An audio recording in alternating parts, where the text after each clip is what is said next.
Hello, and welcome to episode 150 of the Brass Junkies. I'm your host, Andrew Hitz, and I am joined by my co-host, Lance LaDuke. It's a little celebration. Lance, how are you? I feel like this is the culmination of my life's journey. We have, if you are listening to the audio feed and not watching this on our YouTube channel, then you don't know yet that we are joined, although you probably saw the episode graphic, but we'll pretend you're in suspense. And you skipped the title and all of the social media postings. But other than that, you have no idea that our guest is the man that we have been making fun of every single episode for over 5 years. His name is Jens Lindemann. Jens, how honored are you right now? Gentlemen, I have no words, which is rare for me, but it's a very exciting moment. I mean, anybody in the world can do a podcast at any time, and most people do. But something about today just feels a little different, and there's anticipation in the air. Mm-hmm. And I personally am excited, almost nervous, but not quite. I like that the first thing that Lance said to you when you came on was, he said, "Why are you wearing your pajamas? Couldn't you put on a real shirt?" And how much does that shirt cost, Jens? I bet it's an expensive shirt. I want to know a number. That is as tasteless a question as asking me who I might have voted for in the election. I already know that. So how much was the shirt? Actually, you don't know because I'm Canadian. I can't vote, but I've got opinions. I'm going with $300. You know, I was going with north of that. I was going like 600. Oh, it's a Robert Graham shirt. It is one of his exclusive design lines, and you can look it up yourselves. And yeah, we're looking. I'm sure you are. But yes, if it looks like pajamas, I only wore it to match the artwork behind my head, so that it looks also like I'm sort of an extension of the room itself. I am art incarnate right now. That's what I am. Did you say you're Art Carney? The Honeymooners? You know what? That was this the is going to be fun, one, right? Here's the thing for anybody listening. These two guys are like coyotes, okay? Neither one of them can take me down. Huh? The two of them, as a pack, they are formidable. I'm trying to find the shirt. Is it men or women? Listen, I learned, for those of you that may or may not know me, first of all, let me start with we were close. My hero was Doc Severinsen, and still is Doc Severinsen, 93 years young. And the very first time I ever saw Doc Severinsen in concert, I was 14 years old in Edmonton, and he walked on stage wearing pink leather pants and a lime green jacket. He stormed out, the audience was standing, and they saw him. He walked to the microphone, he didn't play a note, and he just said, ladies and gentlemen, I don't wear these pants because I look good in them. I wear them because I like the way they feel. And I'm sitting there, and I stared, and I said, that is what I'm going to do.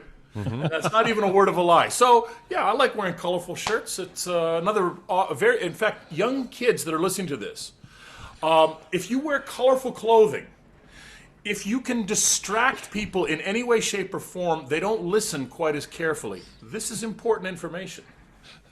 I think Doc would tell you to tone that shirt down. No way. It was the very first time I got a chance to play a concert with him. It was in Los Angeles. He'd become a friend, and of course, he still is a hero. And I brought my brightest blue Versace coat out. I was like, I look good in it, right? And he had a rack in his dressing room of like 7 coats. And he saw me backstage, and he goes, "Jens, that coat looks good. Wear it with pride tonight." And I said, "Oh, yeah." And he came out, and he does his Put on a shirt. And he does his set. He walks on stage, and he finishes playing, and then the moment I waited my whole life for, my hero at the microphone saying, "And now, ladies and gentlemen, I want to introduce you to a good friend of mine, Jens Lindemann. Come on out, Jens." He calls me Jens. I won't correct him. I walk out on stage with this jacket, and I'm strutting to the center point, and the crowd is oohing and aahing, and they get it. And I walk up to the microphone to say my very first words on stage together with Doc when I hear from 5 feet away off microphone him turn to the audience and yell out, "Well, well, well, if it isn't Little Boy Blue." And that was it. I was like, pull. That's fantastic. So how often do you talk to Doc now? You know, I try to talk to him as often as I can, for all the obvious reasons that we're all sequestered, and reaching out to people that you care about has become sort of more important than ever in many ways. So we try to speak on a regular basis, and these are never long conversations, just checking in, 10, 15 minutes. But I'll tell you something. He hasn't checked in with me. Has he checked in with you, Andrew? Well, not in a couple months. Okay. Okay. Anyway, I know it's fine. That sounded pretentious, but it's not. Okay. Actually, no, Jens did check in with me 2 Mondays ago at 4:00, and he said, "Are you available to talk to the UCLA brass chamber class at 5:30?" That's a true story. And you know what, Andrew? The moment I made that phone call, I knew my fate was sealed for today. I've avoided you guys for years. I've heard the rumors about some mythical question you've been asking 149 times, and probably 150th today. And I knew I was done. I was cornered. So, all right. So, for anyone who is not a fan of the Brass Junkies, but is a fan of Jens, and that's why you're here, which that's a couple of questionable decisions. But I mean, welcome. But we need to explain this joke that we have been playing on Jens. I mean, literally for years and years and years, which is that back in the day, when Boston Brass, and I believe that they still do this, but back in the day when Boston Brass would expand to big band to play the Kenton Christmas carols, we would fill in with musicians of the likes of Jens Lindemann and Scott Hartman and Sam Palafi and like a real all-star cast of people. And Jeff Connor, the fearless unofficial leader of Boston Brass, would send out an email to all of these people at once, explaining what the rep was and the dress and whatever.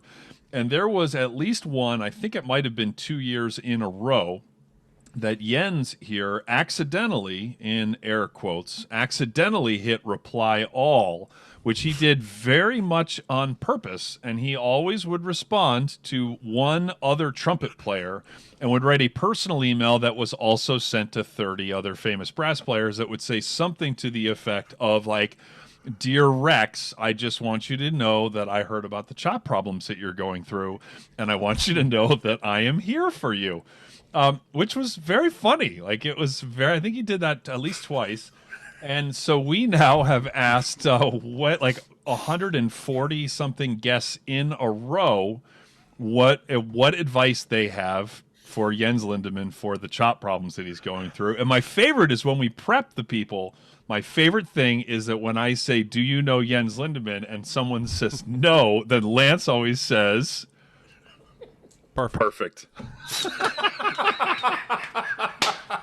And then we explain to them, and then we always make it okay by saying, 1, he is not having chop problems, and then we tell the story and say, 2, he deserves all of the abuse. And then they're always on board when they hear what you did to these trumpet players. So I want to know one thing, Jens. When and how did you first hear about us pranking you? Because we didn't tell you. You didn't. It's that thing that we do as a kid, when you get a dollar bill and you sign your name on it and you think maybe one day in life this dollar bill will come back to me. Mm-hmm. And maybe you put an address or a phone number, and then somewhere down the road somebody says, "I got this dollar bill with your name on it." And it's a fascinating moment. Or better yet, the age-old the telephone game where you whisper into a kid's ear and they whisper to the next one and they whisper. So 10 people later it comes back to you and it's completely different. So, yeah, I'd heard these rumors in the wind. And then I got a little bit concerned because I had people writing me and genuinely asking, "Is everything okay?" I'm like, "What are you talking about?" No, you don't have to pretend. Just talk to me. I'm your friend. And if something's going on, we can talk about it and we can message this correctly to the world. And I'm like, what in the world are you babbling about? And then it would start to come out, and then they wouldn't even say where they'd heard it from. That's the really painful part about rumors. It's kind of like, well, I heard it from somebody who heard it from somebody. They just won't admit to it, Because human beings are ultimately terrible, terrible people. I've never been more proud of anyone in my life than I am of myself right now. So when they finally dig up the gumption to say, well, we heard it from so-and-so on the Brass Junkies, first of all, I asked, what are Brass Junkies? I'm already concerned by the name. I had no clue. You think I'm joking. You people that are listening, you think, okay, Jens is making this shit up right now. He's absolutely making it up. I'll tell you something. Yes, by now, I know of this podcast, and Andrew asked me a very serious question last week, and I answered honestly. He said, Jens, tell me seriously, have you listened to any one of our podcasts? And I told him proudly, not a one, except for Mark Gould's interview. And it's like, I knew one day this moment would happen. And I thought, better to show up with unfettered attitude. Just be open to what's happening. And I have intentionally not listened to any of it. And that's because I'm just so damn fascinated that you guys are still trying to pull this off. And that there's people that actually still, well, the good part is when they write me, I feel like, wow, they still might care. They actually care. But I know you guys don't, so what does it matter? Oh, we care. We care. See, I think we should have a YouTube channel which is just you attempting to do the things that people have suggested. I'm looking forward to going back, and now that I'm here and having this moment with both of you and all the folks that are listening and watching, I will go back. I mean, I'm going to find those lines, I'm going to find those answers, and yeah, maybe we should write a book, make $1 million, it'd be fun. That's it. That's it. We could definitely we could have Abby Lannon go through and identify all of them, catalog it, clip some things, and then have boy, that would be an amazing video, wouldn't it? If we had yeah, there's been some like telling you to like wander into the ocean, like there's been yeah, there's been some really good ones, like Mark Jenkins of the President's Own Marine Band. He told you to maybe start doing hard drugs. And I said, do you mean like heroin? And he said, all I know is whatever he's been trying hasn't been working. Now, listen, this started not just with me. It started actually with all of us who were brass players, okay? Remember this moment when we were all children. In my case, it was with German immigrant parents. You'd go out and you'd play a little concert because you're young and starting out, and you clam a note. And your loving family walks up to you and says, "Ja, we heard this wrong note. Jens, you were licking your lips so much you look nervous. But yeah, I heard it. It was in this moment, right?" And they think they are doing you a favor. They're trying to actually relate to the fact that they are non-musicians and you're musical, but you made a mistake and they caught it. What they don't realize is they are planting these subliminal seeds, a form of early childhood PTSD, which hadn't yet manifested itself. What are we, your therapist? Later in life, you start to realize all of that baggage that we carry when we play a wrong note. And there's a farmer in the back that doesn't know anything. Martha, pretty sure he clammed one right there.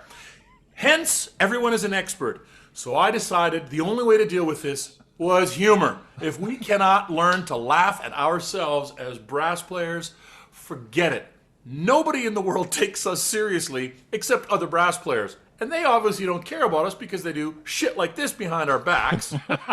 And they speak Let it out. Done this behind your back. Let it out. Let it out.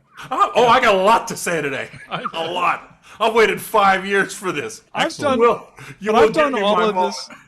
Both of us have done all of this to your face every time we've ever been in front of you. So it's not like, it's not like we're like, oh, we're just charming gentlemen and then we're throwing you under the bus. It's just no. There's something permanent about today. It's never going away. So yeah, I'm gonna let it out.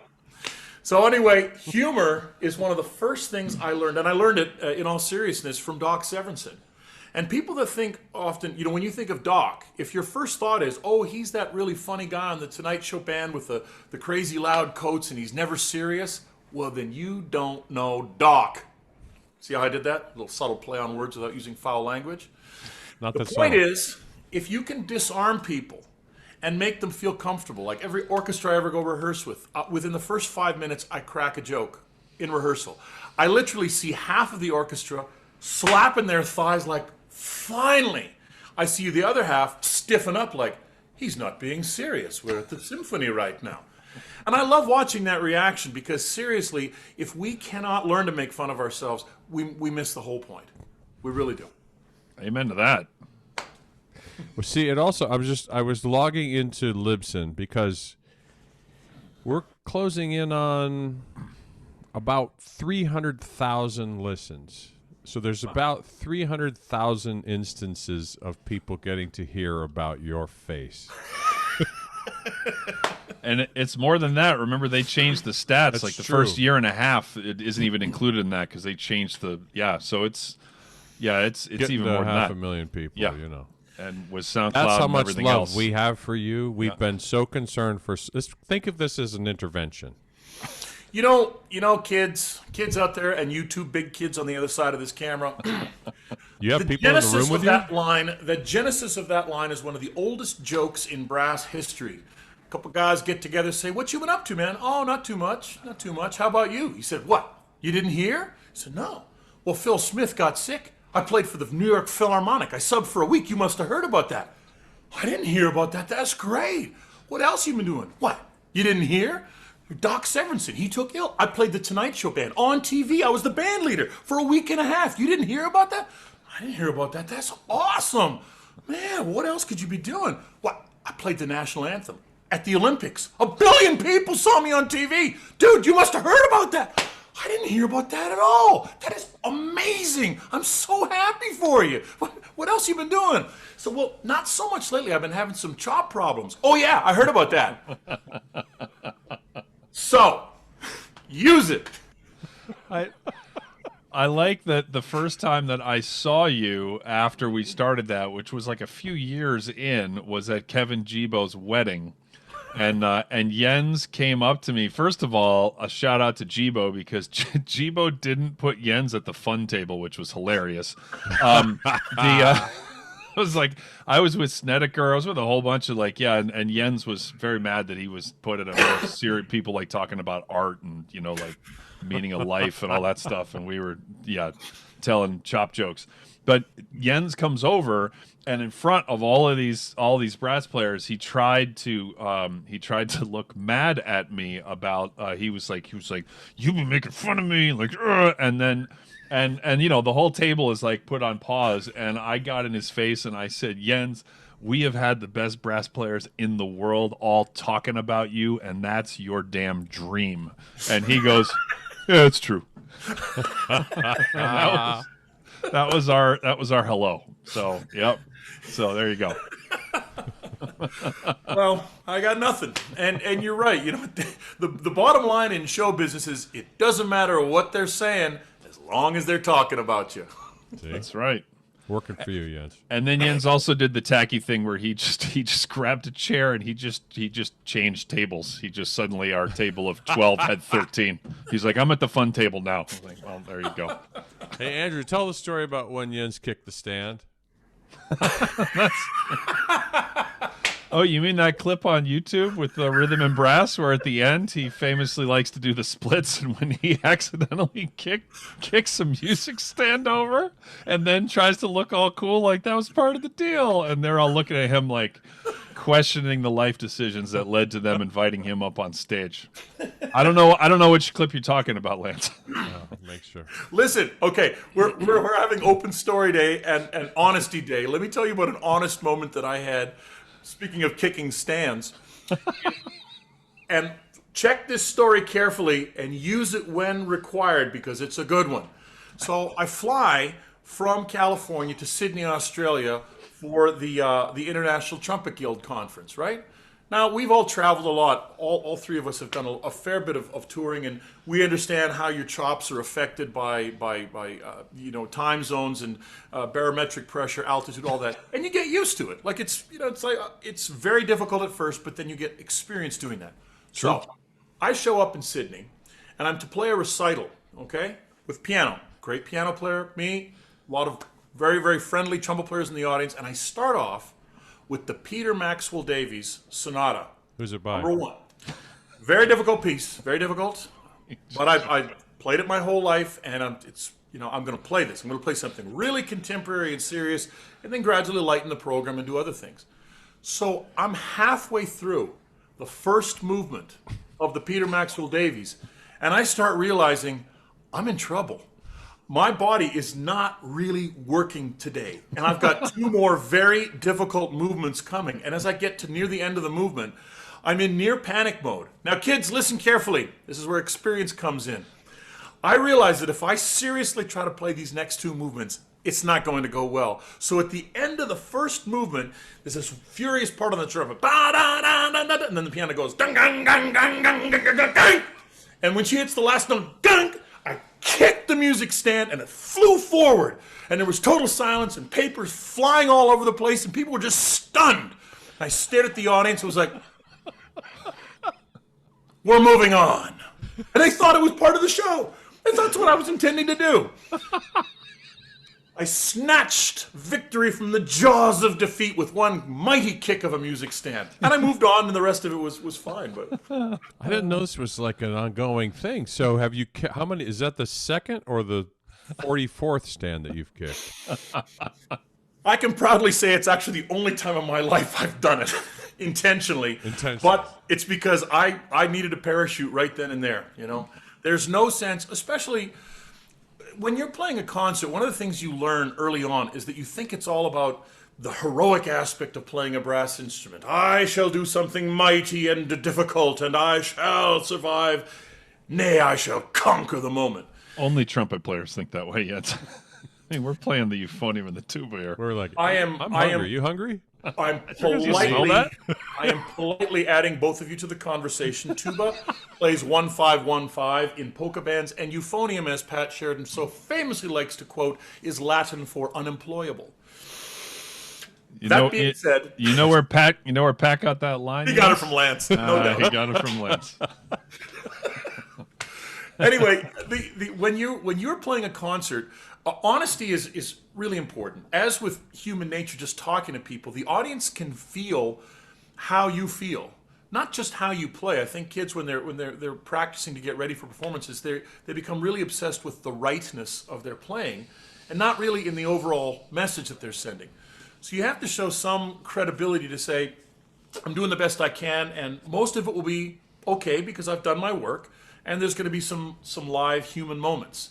And we have to be able to celebrate that and not shrink and fold, because brass instruments they're ruthless. They're cold, unfeeling pieces of metal. They have no emotion, none. We have emotions. Speaking of cold and unfeeling, we would like to thank Parker Mouthpieces for providing the hosting for the Brass Junkies.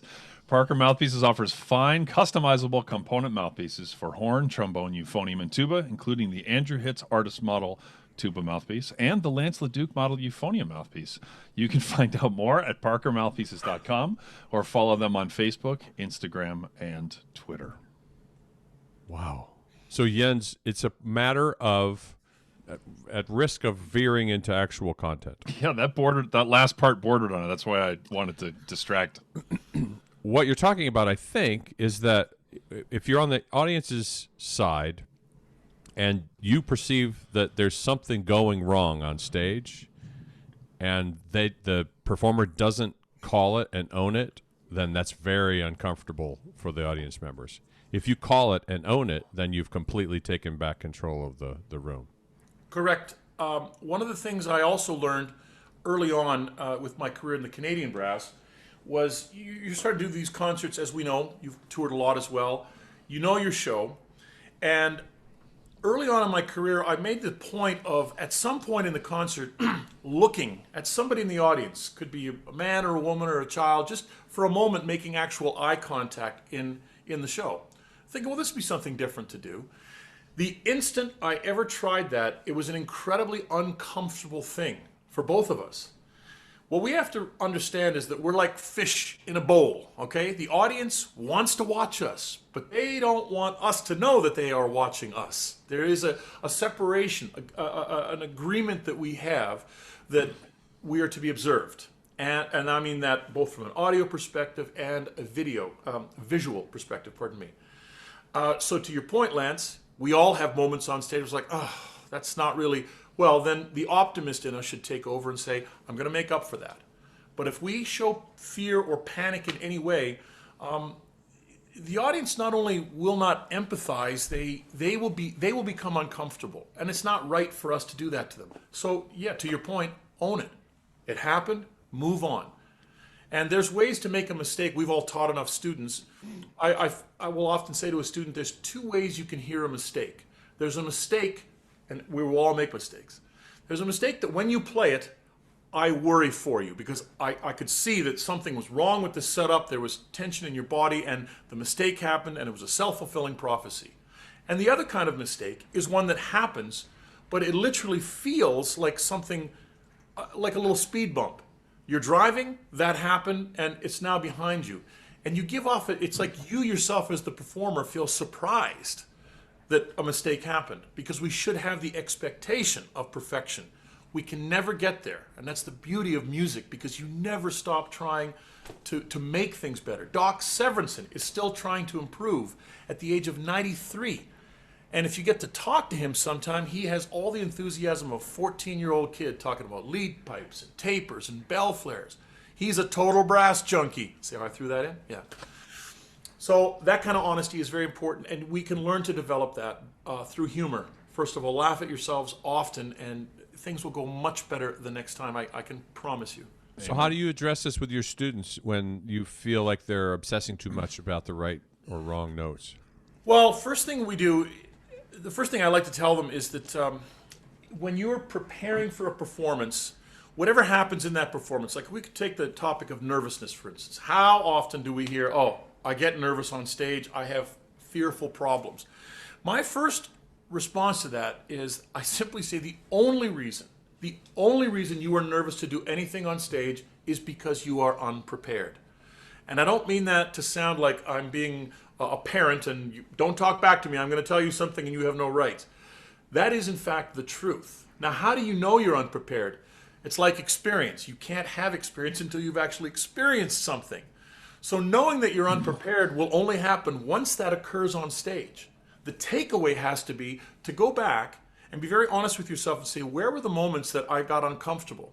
I can promise you, in most concerts that we all prepare, it would be less than 5% of the time. 95% of what we're doing, if we're genuinely prepared, we've done the work leading up to the moment, we'll be just fine. Now, there's a few exciting moments that might not be. Those 5% of time is what you want to work on.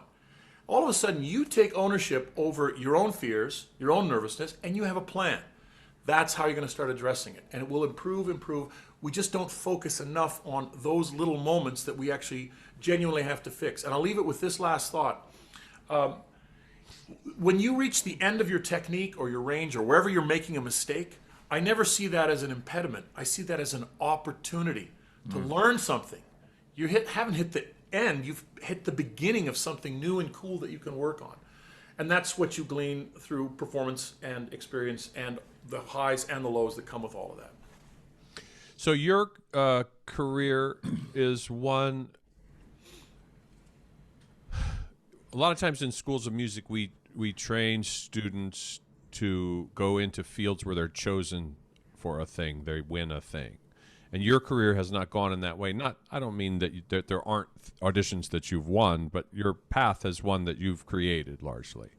And so when you have students who don't find that they fit very well into one of the traditional models, what's that process like with them? Or does that even resonate with you? No, it's a very good question. And I've been a professor at UCLA now for 20 years, and you see all kinds of students come through your studio. When I look back at my own career beginnings, from the time I was 17, I became obsessed with wanting to be a soloist. And I spent the next 6 or 7 years doing nothing but solo competitions. I like to say to people, there's nobody in the world that will ever prepare you more effectively for a solo competition than I, because I did over 40 solo contests in that period of time. Most importantly, I lost almost all of them. Almost every single one. From local to regional, provincial, national, and then international competitions. But I got better and better at figuring out what I did wrong from the last one, and then becoming so obsessed with preparing for the next one. And here's the point, Lance. So for those 7 years, while I was getting it all together, I was so focused on the next one that I didn't have time to actually realize that, although I might have been enthusiastic, I had a long way to go. There was no time to dwell on what I couldn't do, or the wonder, could I get into the Chicago Symphony, or whatever my dreams or aspirations. I was too busy preparing things. And then through that process, those 7 years of doing them, and by the end, I got very good at doing them and won a couple of really big competitions. And what I'd also realized subconsciously, that for 7 years, I was growing up in that kind of a conscious way of thinking. And I was distracted from the fact that really there was nothing special about me other than stubbornness in many ways, and an ability to focus on this elusive prize. And the big thing I learned was, even after winning some of the biggest trumpet competitions in the world, I figured, my ship has sailed in. Here we go. Record contracts, television. I'm going to be a superstar. Fleshy shirts. You know how it is. And of course, the reality is, bravo, fantastic. You get invited back to do a special concert at the festival the next year. And then nobody cares again. Now, that's not a negative. We have to see that as the opportunity to say, well, if I spent all this time focused and obsessing over this one thing, why would I not continue to focus and obsess over other aspirations that I have and use those lessons learned to continue looking forward? Awesome. Well, yeah, so those were my beginnings. And to answer the question then, my role as a teacher and a mentor is not, in my opinion, to provide a set curriculum, a syllabus per se. Do these things and you will be able to check it off the list. My job is to teach the student his or her individual aspirations. And I look at all of them and I say, dream as big as you want, dream as middle as you want, dream as low as you want. It doesn't matter to me. I'm here to help you, provide you with tools and information so that you can make your own conscious decision, because it's your life and your career. I have mine, and I'm going to share with you those experiences to give you the weaponry to eventually create something that's just for you. It's really fun. I have some colleagues that have a very structured, in first semester you do this, second semester you do this, and it's just never jived in my head. And I know that for a certain set of my students, it drives them crazy that I go at it the way that I go at it. Do you find that kind of pushback from certain students? Yes, I have. And remember, one of the great secrets of being a teacher is that we learn more from our students than they will ever learn from us, ever. So I have had that pushback, and it's made me think about, let's put it this way, if somebody's pushing back on anything, it means that regardless of what you think you're doing, you're not doing it convincingly. Because if you can do something with the type of assuredness that allows them to sort of go, yeah, okay, I should try that. If that's not coming across, then they should challenge you. They should say, well, this doesn't really work. I'd really like a little bit more structure. Then you start by doing that and see where they take it. But at the end of the day, it's still about providing tools that they will need, not the ones that you think they should have. Now, the other argument is to say, look, just put a lot of things in front of them. By trial and error, they're going to make discoveries. All true. But I think we would also all agree, especially as brass players, that we are horribly inefficient at practicing. We just are. We think we can practice for hours and hours. Seriously, you can't. Now you're looking at me and go, no, I do. It's like, you know what? Then you're probably not doing it effectively. I can play all day. I will stand by that statement. I'll stand by that. Sergei Nakaryakov, who we all know and love and has done things that are unthinkable, has never practiced more than 3 hours a day, ever. Boom. What separates him from the rest of us who all think, how the hell does he do that? He has a sense of focus when he works. He doesn't let mistakes go by. He makes mistakes, but he zeroes in on it. Everything in his work session is about work and efficiency. And when that becomes your real mantra, when you pick up your horn, you have a different way of thinking about it. And then you don't have to sit there and bash away at it for 7 or 8 hours. That's just ridiculous. Mm-hmm. There are people that subscribe to that and preach that philosophy. It doesn't make any rational sense in my mind. The embouchure they're like vocal cords. This is sensitive tissue. And we're shoving metal into it, and you think that's going to work out in the long run? What we don't do is sing enough. One of the things I tell brass players all the time, you don't even have the right to play this passage unless you can sing it. And we look at some of our colleagues. I know you've both worked with Rich Kelly, one of the freakiest brass players in history, who has an extraordinary sense of memory, a fantastic sense of perfect pitch. And we often envy people that have perfect pitch. They can hear notes before they play them. And there's, it's almost like, oh, they're so lucky. Wrong. We're the lucky ones to get to see that in action. And then we're the lucky ones because if we're really honest, don't even put the horn in your hand and start working on vocalizing. Because if you cannot sing a pitch center, you can't just aim at it and hope it will happen. And that's one of our biggest sins. Well, if we do that a lot more, you will all find your playing starts to go through the roof. Well, you're a lot smarter than I remember. We're going to ask you about, we want to turn the conversation and spend some time talking about Ryan Anthony. But before we do, I want to thank the folks at the Mary Papert School of Music at Duquesne University in beautiful and sunny Pittsburgh, Pennsylvania, where it is both beautiful and sunny twice a year. Thank them for being such great sponsors of the Brass Junkies, long-time sponsors. If you're interested in finding out what's going on at the Mary Papert School of Music at Duquesne University, you can click on the link in the show notes. And you'll be taken to a page that tells you who's teaching there, what ensembles are possible. And very special thanks to Jim, Pray for Jens Nova, for making it all possible. Now, let me just finish that last. That was beautiful. That was beautiful, Vince. Thank you. Now, right here in my hands, put that up nice and close. This is a little set of valves that I'm rather obsessed with because it simulates the action, the coordinated action of combining what we have in our brains with what sounds like your tone, too. That's pretty good. You know what? I should know better than to give you a moment to have any kind of an opening. With these two guys, you got only 3 valves must be so easy. You know what? I was going to be smart and no, go ahead. And please, I've never seen that thing. So me neither. Me neither. And I'm trying hard to care, and I actually mustered up the genuine care. So please, let's not waste it. All I was going to say was getting back to the point of singing. And incidentally, I say these things because I was too stupid to do them early on. I should have done it much earlier, so much earlier. And that's it, to the point that you asked earlier. You learn from your students about your own inefficiencies. But I use them obsessively. If I want to take one of the most famous etudes in Charlier history, number 2, and I just sing it, but I'm coordinating with my valves.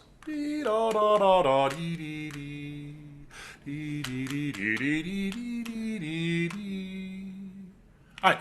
Doesn't matter what your singing voice is like. It doesn't even matter if you started on the right pitch. You're doing oh, you know what? Thank you, guys. Thank you. Thank you. That was my singing debut. The idea of creating in your imagination and manifesting itself physically starts here. The addition of the horn and the lips, that's the bonus. Yeah.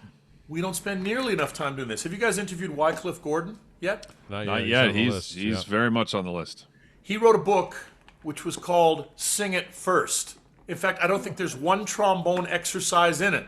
It's like, Wycliffe, you wrote a book called Sing It First. Yeah, that's what I do. That's what you should do. It's like, well, when you hear Wycliffe play, you're going to go, okay, I should. He's pretty good. He's very good. Yeah. So, Jens, you were very close with Ryan Anthony and were involved with CancerBlows from the very beginning. And we just wanted to give you a chance to kind of share the gift that he was in all of our lives. But you got some extra access to the genius that he was, not just as a musician, but even more importantly, I would argue, as a human. So if you could just talk about that a little bit and give us an insight. When Ryan got ill and realized that there was going to be an end game, and it was not. Nobody anticipates an end game ever, but we're all going to have one at some point. And what I said to Ryan, I mean, we could literally be here for hours talking about it. I loved him in so many ways, and you know you love somebody because when they go, not only is it painful, it's like something has been ripped from you, and it never really goes away. The waves of grief keep showing up at the oddest moments, and it's because they have literally impacted your life in ways that are far more important than admiring each other as brass players. And of course, he was one of the greatest ever. But, and again, without talking about him for hours, and seriously I could, what I always told Ryan from that moment that he had his diagnosis, he called me immediately and said, all right, this is on, and this is not curable, and we're going to do everything with science and information possible to prolong life and to let the science catch up with things. And then we live in hope as a result, because we're always making new discoveries. I mean, we're in the middle of a worldwide pandemic, and the entire planet is waiting for something to happen so that we can get back to some form of normalcy. We are all experiencing a certain amount of unknown terror and fear. What I told Ryan that entire time, from the moment of his diagnosis until he passed away, I always told him, Ryan, you are living your life the way every single one of us should be. Every moment of every day is precious to you. That sounds like the corniest of cliches in a normal situation, but it's not when somebody is living that way. And I told him, you are a blessing to me and to anybody that knows what you are doing and what you're going through. You're teaching us. That's your purpose. And I don't know that any of us could ever hope to have a greater legacy than to have people say, you impacted my life, you changed my life. None of us can go through life, whether as human beings or as aspiring musicians, without help. We go to teachers not because they're going to tear us down, because they want to build us up. We network right at the beginning because we want and need those friends. We're going to ask them for advice. We're going to ask them for favors. They are going to do the same. We develop a sense of trust and true love with one another because we're going on this journey together. Ryan embodied that. It's just in ways that, like I said, it's an unimaginable pain not to have him here. And when I think about him, I'm also filled with an unusual sense of joy and privilege that I got to know somebody like that. When he started CancerBlows, he knew it was way bigger than he was. It was about bringing people together. And the idea behind it was so wonderful. Let's put a bunch of superstar trumpet players on stage. Let's pack an audience. And the audience would assume, oh, it's a charity event. It's raising money for cancer research. We got our checkbooks ready. What they didn't realize is that we were coming at them with music that was intended to just hit them right here. The financial aspect of raising money for it, people understand what that is. You want to give back. But the true power and the genius in what Ryan created with CancerBlows and the movement around the world is so that we as artists understand the symbiotic relationship that we have between artist and patron. We are here to give them something, not impose it on them. We want them to like what we're playing. We want them to love what we've given them on stage. And they want to have that experience. If we bring it back to the pandemic right now, if we've learned nothing else in the last 7 months, and to the great people like Ryan Anthony, it is the understanding that I can't think of one person in the world that goes into a concert thinking, I'm going to feel a lot worse coming out of this than I did when I went in. The anticipation is I'm going to receive something. The world needs us right now because they're craving some form of not entertainment, of enrichment, of the fact that we're in this together. Sure. Ryan embodied that every single day of his life, and then especially when he got ill, and we are the better for having known him. Yeah. Well, we felt very fortunate. We had him on the show a couple of times. In fact, the first episode was with Ryan, and then we were able to have him on a while later, and he had just nothing nice to say about you. Listen, Ryan Anthony. We asked him exactly 300 weeks before we asked you to join the podcast. We would be here's Ryan's genius. When we were together with the Canadian Brass, Ryan, he smiled all the time. It was infectious, just infectious. And we'd be on stage with cameras everywhere in a packed house playing something really treacherous, toccata and fugue, which is furiously and famously difficult for the trumpets. And sitting across, when we get to the hardest passage, he'd be looking at me with his eyes wide open and grinning like, you ready to go for it, man? You ready to go for it? And I'm like, yeah, man, let's do it. Okay, and 9 times out of 10, we would crush it. And the 10th time, when one or the other of us made some kind of a mistake and it finished, he still was smiling, even bigger, like, yeah, but we went for it. Why would you not want to work with a colleague like that that's on stage saying, come on, let's do it? And the more treacherous it is, the more fun we're going to have trying to make it happen. And he embodied that his whole life, his whole life. That was one of the many things that was so special about him. What do you suggest musicians do, or your students do, when they're not able to go out and perform in public like we have historically? What skills do you suggest that they develop, or how do you help them cope with what's happening now? Well, first of all, you do a lot of listening, and I'm not talking about their playing. You listen to them. We are all, if people have not been affected by this, then you simply have no empathy. You must be some form of a sociopath that doesn't feel anything. Everybody is feeling something. And I'm not getting into, whether... Pull up. I was like... So, back to the task at hand, gentlemen. When you listen to whether people are motivated or not, they start to tell you things that are actually far deeper. Now, the reality is, we've been shut out of being able to rehearse with one another, which is a huge part of being a brass player. Trust me, kids, no one wants to hear your solo trumpet recital alone without a piano. Nobody, okay? I'm going to do a 2-hour modern concert, all of unaccompanied works. No one will show up. Nobody, okay? Your family will go there. That's like 8 of them. And then every trumpet player that comes will want to go in for free. They'll never buy a ticket. Ever. Won't happen, okay? Deal with that. If you're still comfortable with that, I say go for it. Okay? So the nature of our instrument is that we have to collaborate, either with other brass players or piano or something. In the absence of that, Lance, one of the things I've actually really encouraged students to do, it's ironic because these answers have been in front of us for as long as we've been here, but now we have to find creative ways to keep people active. Here's the simplest thing you can do to make yourself feel better about just playing a brass instrument.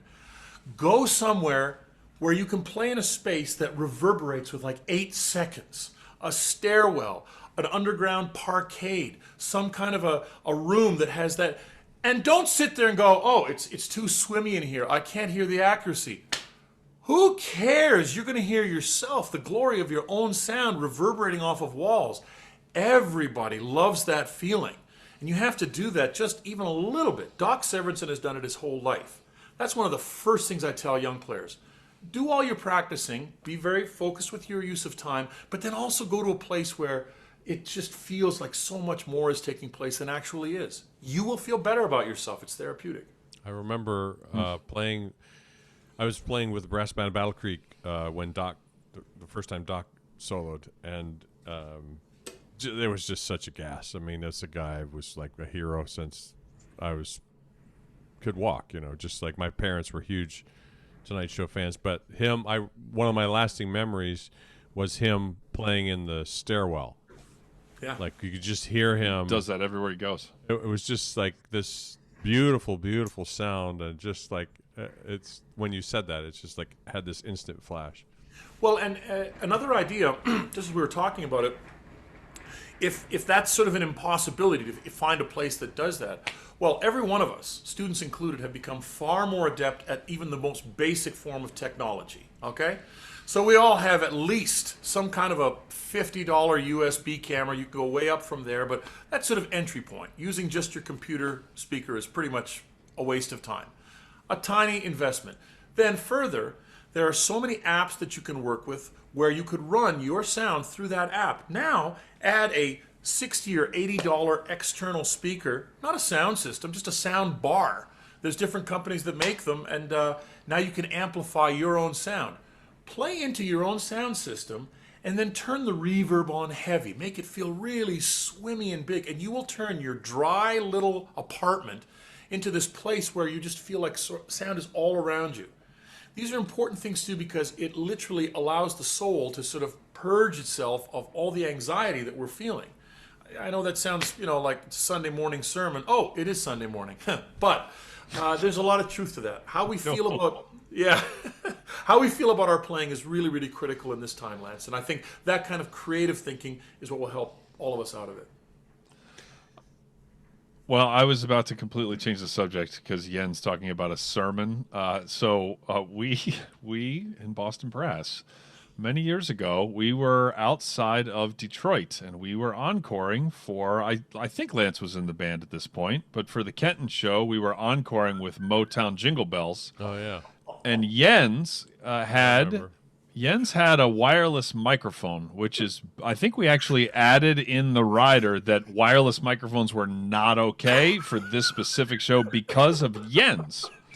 And he got up on the mic to announce Motown Jingle Bells, and he then, for whatever reason, he like did the math. He was like Detroit Motown, and he then like he morphed slowly. It's like a deep fake video that like the face doesn't just switch; it like morphs into an evangelical preacher, and he started screaming and shouting, and he was running up and down the aisles. This is after the whole show, before the encore, and like the band is like, Hostetler's doing like drum hits, and like, like you had the tambourine dude, it was coming out, and then he was screaming about like, praise and like, testify.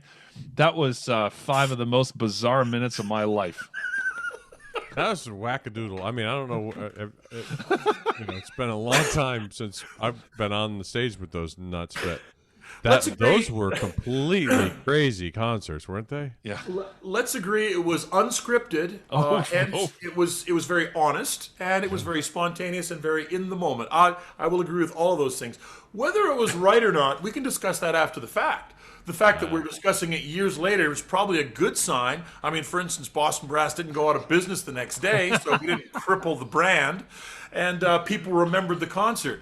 Doesn't matter what they're saying, as long as they're talking about you. I want to say that it was Ryan Kilgore who was on the auxiliary percussion on that gig, I think, and you had him during the tune, and it's this amazing arrangement from Sam Palafian, where there's like 9 Motown tunes. Sometimes there's like 5 of them at one time, but it like really worked. And it was, but you had I think it was Ryan again come out and was like, you had him doing the tambourine at the front of the stage, like making him dance, like screaming about testifying, like, oh, and the audience saw how much we were. There's a lesson here, by the way, because we were all like, I mean, that was so fun. Oh my goodness, it was over the top fun.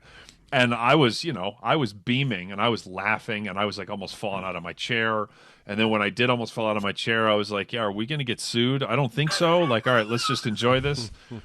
But the audience was eating it up because you were being funny, but then they saw our reaction to the whole thing. And it was just like this completely organic clown show. And then the playing was just burning on top of it. It's like with you and Jose and like, trading solos. It's like, it was awesome.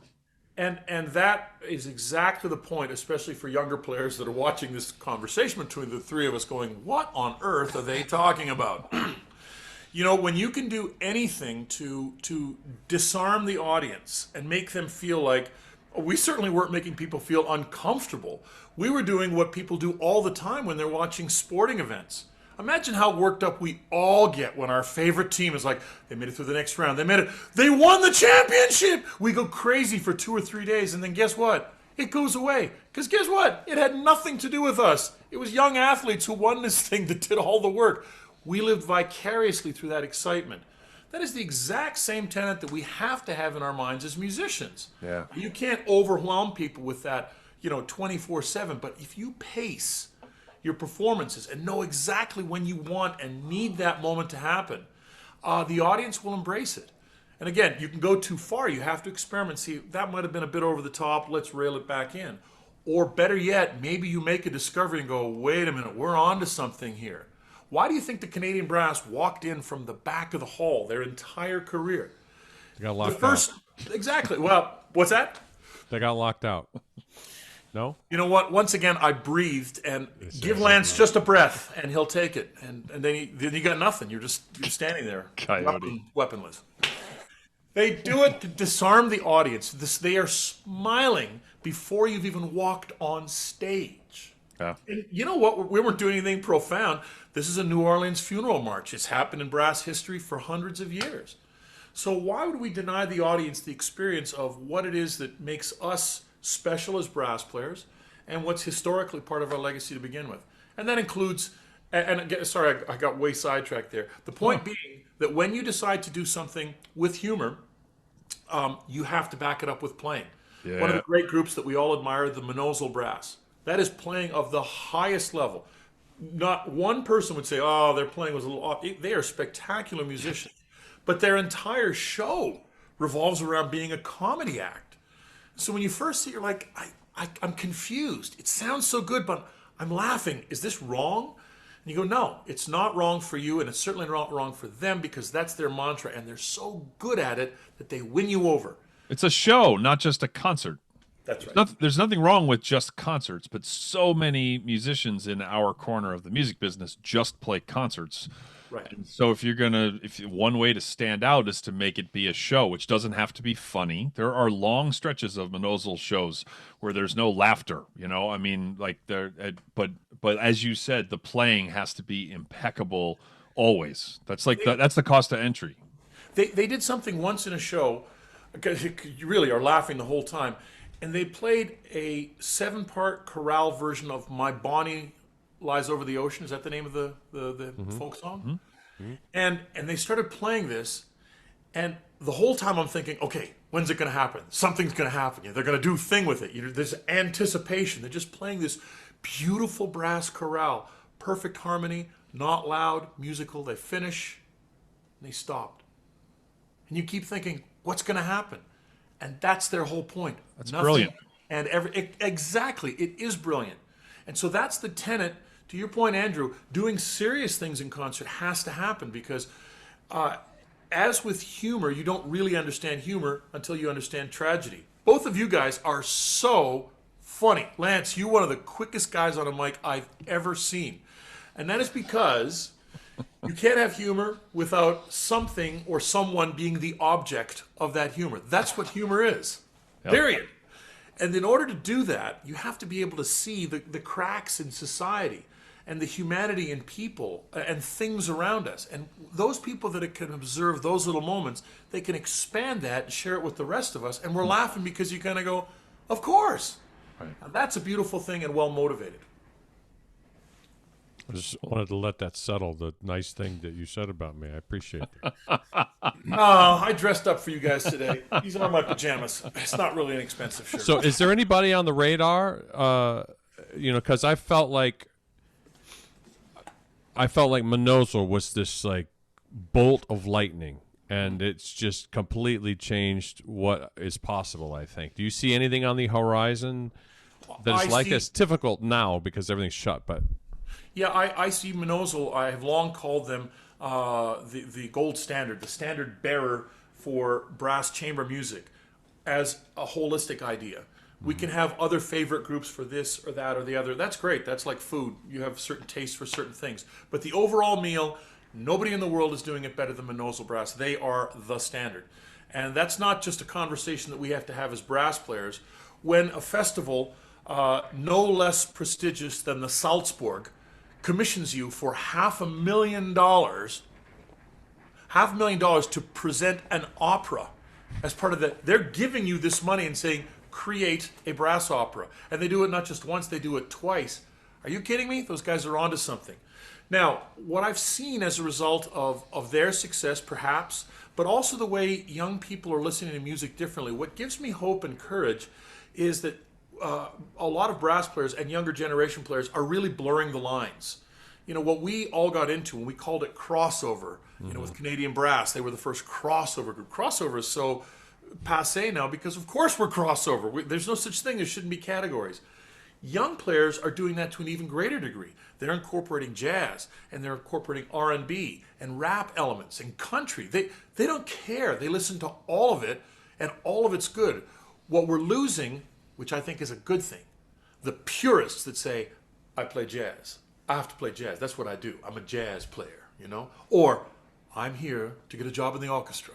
I am going to be a symphonic player. There's nothing wrong with the motivation to say, I want to do those things. That's cool. But be honest with yourself. It's a very narrow slice of everything out there. If you're willing to admit that, then I say great. But if you're going to try to vibe people and say, this is what it has to be, this is serious, or this is serious and what you're doing is not, you miss the point. And I think a lot of young players, and this generation gets that, we will see the next Menozel come out of this. I don't know where yet. I haven't seen it specifically, but I know it's coming. It's inevitable. I think so too. You know, if you were talking about that My Bonnie Lies Over the Ocean, about how you kept waiting for the other shoe to drop and for it to be funny, and it was just exquisite, and then they just stopped and then moved on to the next thing. If you're ever lucky enough to have a like world-renowned chef cooking for you, something that's like 4, 5, 6 courses, then in general the you know, I've had that privilege a number of times in my life, and the best ones deliver something in that meal that's pretty unexpected. You know, it's not just that they're doing something that's predictable ahead of time and that they're just doing it better than everybody else does.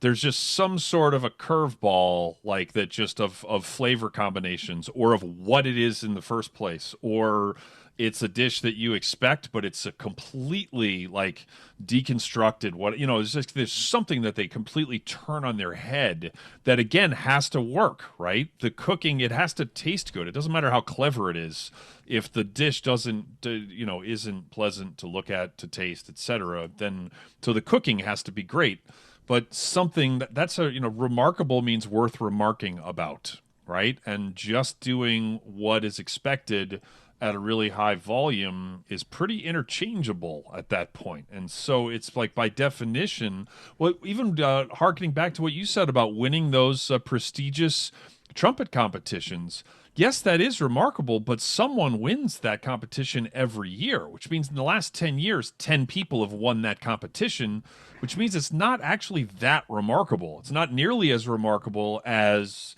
you know, you and Ryan going for broke on that, you know, that section of the Bach, for example, which is like, wait a minute, one is just trying something in concert, which you even admitted didn't go great 100% of the time. The other is winning this prestigious award, and the prestigious award is still good, and that's a really good thing for your career. But like you said, you come back for the alumni gig, and then other than that, it's like it's on your resume, and that's it. It's what you do with it afterwards. You know, another important mentor that I had, you were exactly correct, incidentally, Andrew. A mentor that I had early on was a very famous jazz pianist in Canada who just passed away a few years ago. When I was very young, this guy was on TV. He had his own agency. He was an arranger extraordinaire, a composer. He became a senator in Canada. In Canada, our senators are appointed. They are not elected officials. But we're not going to talk about politics today. But he was that revered in our country as sort of the consummate artist and educator. Anyway, his name was Tommy Banks, and he told me something very, very early on when I had lunch with him in high school. He said, "Kid, remember, you're getting into the music business. That's music and business. You got to keep those two things straight. You'll be fine." And boy, were truer words never spoken. Music is what we, as brass junkies, do on our own, collaborating with others, trying to get better and better at our craft and presenting that, okay? But then you have to present it. Yes. You have to get that out to the audience, and that's the business part. And business is exactly what it sounds like. It's cold and it's heartless. In the business world, you are measured by your quarterly reports. You hit your number this year. Congratulations. You're going to go to the Bahamas. Company will pay for it for 4 days. Wow. Come on, these are the incentives that people working 9 to 5 have. And I'm not saying it to belittle it at all. I'm just saying that is the way the world works. We know it. How else are you going to inspire your employees to make money for the company? Because if you're not making money for the company, why are you here? I don't want your ideas. I need results. Okay? And we don't often speak that way in the arts because we think everything is a little more gray and there's room for interpretation. Yes, there is musically. But the actual business part of that has nothing to do with any of that. And that's an important skill set to learn. If I could plug something while also saying something nice about Jens, this week's episode of The Entrepreneurial Musician, which is my other podcast, which this is episode 224 of that. If you're listening to this the day it comes out, then the TEM episode will be released tomorrow on Wednesday. but it's called Just Keep Showing Up, and something that Jens has done over and over and over again. I talked about networking on this thing, and about how the people who seem to know everybody, which Jens is one of those people. I used the example of Sam Palafian in the episode, where Sam just seemed to know everybody, and then I shared the first time I ever met Sam when I was almost 11, and and I was in awe, and he could have like shook my hand and said, "Oh wow, you played tuba, that's amazing, good luck," and it would have been one of the highlights of my life. That he squatted down, he got like right in my face, and like spent, maybe it was 3 or 4 minutes when there were other people around talking to me. There was nothing going on in the world with him other than talking to me one-on-one. And again, he didn't spend half an hour. He spent like 3 minutes instead of 20 seconds. But he did that with every interaction that he ever had. Jens is very similar to that. You are very generous with people. You do that every single time that you meet somebody, electronically, in person, whatever. Eventually, you're just known like Jens knows everybody. Like Sam knows everybody. But that also, that just keeps showing up. It goes for arranging. It goes for figuring out what to program. It goes for learning what to do when you play the first movement of that piece and you realize that the second and third movements are not happening, and you kick the stand over and you go WWF on it, and then like what? I did. But the thing is, you got to keep on. If Jens knew that ahead of time, he wouldn't have started the piece, right? You would have done something else. And even though he was Jens Lindemann at that time, it was like he learned in the moment and then came up with a plan. That comes from just keep on showing up, which is so vital. Anybody that can do anything in our business, like at a really high level, is able to do it because they keep showing up over and over again. So, well, before we let you go, so Lance, we could have talked about this, but that would have required planning. It seems to me like we should have Jens give advice to someone else about their chop problems. And I'm wondering who that someone else should be. Well, the only episode he's listened to is the Gould episode. So this, it's like special too, because it puts him in some sort of actual physical danger. So Jens. Let's Will, do not edit that last part out. We'd like to let people know how the sausage is made around here. So Jens, I'm sure that you are aware that our dear friend Mark Gould has been I feel scared saying this. Like literally my heart is flittering. Flattering. That our dear friend Mark Gould has been undergoing some chop problems of late, and so we're just wondering if you might have any wisdom for him in these trying times. Yes, Mark's chop problems. I say good that he's having them. He deserves every ounce of suffering that comes out of the end of his trumpet bell right now.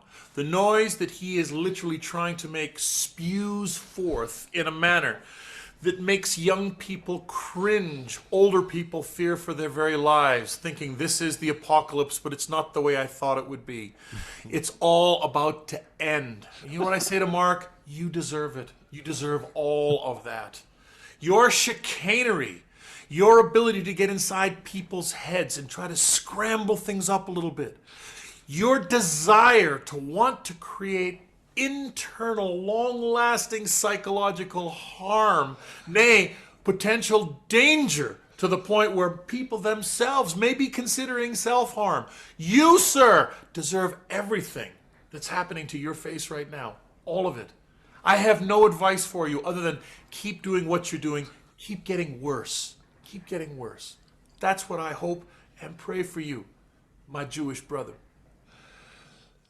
Chicanery. I like chicanery. That's a good one. I think if anybody ever says they don't know Jens, we're just going to play them that clip and then be like, and now... That's going to be my ringtone from now on. Context, people. It's all context. Are you kidding? And now, before you cut me off, and that's it for... You're breaking up. You're breaking up. I love Mark Gould. That man... It's too late, man. Upset. No. He's brilliant. Mm-hmm. He's brilliant. He makes you think. Love that man. But I do hope that his chop problems get worse. Yeah. Are the cuffs on your sleeves, are they like corduroy, or is that just... Oh, it's silky. Or is it like a... A different kind of fabric? Look, this shirt is styling. You know you want one, okay? But I got Okay. this one. Lance, you looked it up. How much was it? Well, they range between $400 and $700. I got it. We were like, yeah. I guess 600. There Now, you okay, go. and the truth is I have one shirt. This is all I wear. So He probably. I have no other clothes. I invested everything into this one thing, so this is what I do. I bet he probably bought it at a TJ Maxx in the Valley. That'd be my guess. I guess it was like, You almost made me spew precious Tim Hortons That's coffee. right. Yeah, don't do that timing was very intentional. Also by design, because I am in Canada right now. When the U.S. elections happened, I thought, might be a good time to get out of California, just for a little bit. Maybe watch it from afar, and then when things settle down, I'll come back. So I'm from DC right now. Everything's very calm and serene here. So, yeah, just like me on the inside. Anyway, Jens, this did not disappoint. thank you for the surprise in your voice. Low bar, but low bar. But yeah, we that it seemed like it was kind of the perfect ratio too, because it was like 15-20 minutes of full blown jackassery, and then we started slowly organically morphing, just hinting at content. And then Lance gave us that final little nudge, and then got us on the escalator, and then we actually stayed there for the most part till the end. That was It is a perfect way to celebrate your sesquicentennial. That's a big word, kids. Go to the Google. Go to the Google. There you go. All right. Yeah, go to google.ca. They tend to have a little bit calmer answers these days. So, all right. On that note, if you are a Patreon patron, then you already know that we are about to record a bonus episode with Jens Lindemann. I'm going to tell the story about how I scared the crap out of him at an airport. That's a good one. I've got another airport story I remember with Boston Brass with Jimmy in the car. So anyway, we'll share some more stories with the maestro here. I spoke to Mike Rowlands on the phone yesterday, and I called him, and he answered, and he said, Hitz, and I said, Maestro, and he said, you never say that to anyone in a complimentary manner. What did I do? So I was like, I'm sorry, you're right. I never do say that. Genuinely, I was just, Anyway, he was worried that he had crossed me somehow. But anyway, we're cool, Mike. We're cool. So Jens, thank you so much, and hang out. If you want to check out the bonus episode, you can go to patreon.com/thebrassjunkies. You can support us, and we need to save. We need some more Patreon patrons so we can buy that, because we're not going to be lucky enough to find that in a TJ Maxx. So although it was shirts. It was probably there for 7 years before he bought it. I mean, that's the kind of thing that they're like, Jim, is it still there? Yeah, it's still there.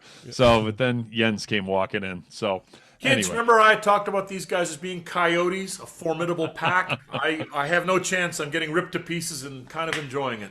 So, Jens, thank you very much. Please thank your amazing wife, Jen, for putting up with you. And that is going to do it for this episode of The Brass Junkies. You've been listening to The Brass Junkies on the Pedal Note Media Podcast Network. If you would like to hear the bonus episode featuring today's guest, please visit patreon.com/thebrassjunkies to learn how you can support the show and instantly access all bonus materials, as well as gain access to a special patron-only Facebook group. The Brass Junkies is produced by the amazing, wonderful, and truly inspirational Will Houchin. The theme music was composed by Fernando Dados and performed by Andrew Hitz and Lance LaDuke. We are at Pray for Jens on Twitter and Instagram, and have a Facebook page at facebook.com/prayforjens. You can find out more about the Brass Junkies and all the other Pedal Note Media podcasts at pedalnotemedia.com. This has been a presentation of the Pedal Note Media Podcast Network.